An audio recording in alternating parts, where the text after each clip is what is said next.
ဒီဗီဒီယိုလေးကတော့ဖျားလောင်းဖွားမြင်တော်မူခန်းကိုတင်ဆက်ပြီးမှဖြစ်ပါတယ်ခင်ဗျာ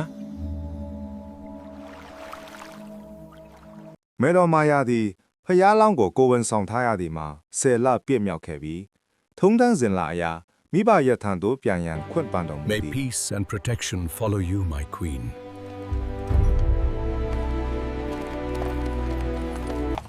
မေတော်မာယာသည်ကပိလဝက်ပြည်မှ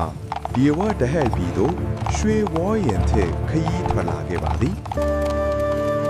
လုံမနီအင်ဂျင်တော်သူရောက်ရှိရာတွင်မေတော်မာယာသည်ဝေါ်ရင်ပေါ်မှဆင်းတော်မူသည်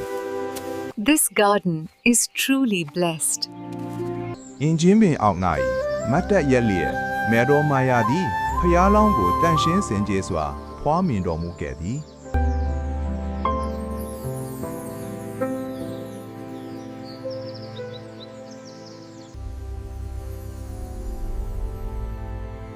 A being beyond worlds was born. ဖျားလောင်းဖွားမြင်ပြီးနောက်ခြေလန်းခွန့်လန်းကြွမြန်းတော်မူရာတွင်ရွှေကြွားပွင့်များပေါ်ပေါက်တော်မူခဲ့ပါသည် ဖျားလောင်းဖွားမြင်တော်မူကန်ဒီမှာပြီးဆုံးပါပြီခင်ဗျာအားလုံးကိုကျေးဇူးတင်ပါတယ်ခင်ဗျာ